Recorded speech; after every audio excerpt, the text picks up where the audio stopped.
Hello friends, இன்றைக்கி ஒரு ஹெல்த்தியான குக்கி ரெசிபி பார்க்கலாம். அது பார்த்திங்கன்னா கருப்பு உளுந்து வச்சு தான் செய்ய போகிறேன். நான் ஏற்கனவே வறுத்து பொடி பண்ணி வச்சுருக்கேன் கருப்பு உளுந்து.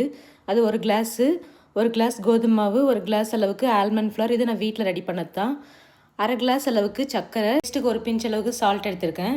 இதுக்கு நம்ம உப்பு இல்லாத வெண்ணெய் வேணும். நான் அது அரை கப்பு எடுத்திருக்கேன். ரூம் டெம்பரேச்சரில் இருக்கணும், அப்போ தான் நமக்கு குக்கி நல்லாயிருக்கும். இப்போ இங்கே வச்சு பார்த்தோம்னா சாஃப்டாக இருக்குது. ஒரு ஈரம் இல்லாத பவுலில் பார்த்திங்கன்னா நான் பட்டர் சேர்த்துக்கிறேன். நான் ஒரு ஒயர் விஸ்க் எடுத்திருக்கேன். இதை வச்சு நம்ம பட்டரை பீட் பண்ண போகிறோம். நல்லா அது சாஃப்டான க்ரீம் ஆகிற வரைக்கும் பீட் பண்ணி எடுத்துக்கலாம். இந்தளவுக்கு சாஃப்டாக க்ரீம் ஆகிற வரைக்கும் பீட் பண்ணிக்கோங்க. பவுட்ரு பண்ண சர்க்கரையை சேர்த்து பீட் பண்ணிக்கலாம். பட்டரும் சுகரும் சேர்ந்து நல்லா க்ரீமாட்டம் ஆயிருக்கு. கொஞ்சம் சால்ட் ஆட் பண்ணிக்கலாம். பொடி பண்ண கருப்பு உளுந்து பவுட்ரு சேர்த்துக்கிறேன். கருப்பு உளுந்து பவுட்ரு சேர்த்த பிறகு மிக்ஸ் பண்ணி வச்சுருக்கேன் பாருங்கள். கொஞ்சம் இன்னுமே தண்ணி வாட்டமாக தான் இருக்குது. இப்போ கோதுமை மாவு சேர்த்துக்கலாம். கோதுமை மாவு சேர்த்ததும் திக்காக இருக்குது. இப்போ கோகனட் கொஞ்சம் தேவையான அளவுக்கு சேர்த்துக்கலாம்.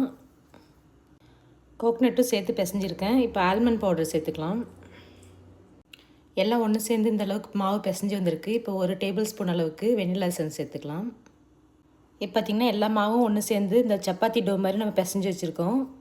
அந்த டோ பார்த்திங்கன்னா குட்டி குட்டி உருண்டையாக பிடிச்சிட்டு இந்த மாதிரி லைட்டாக பேட் பண்ணி ட்ரேயில் அரேஞ்ச் பண்ணி வச்சுருக்கேன். கொஞ்சம் கேப் விட்டு இது நம்ம ஒரு ஃபோர்க் வச்சு ஒரு டிசைன் பண்ணிக்கலாம் லைட்டாக.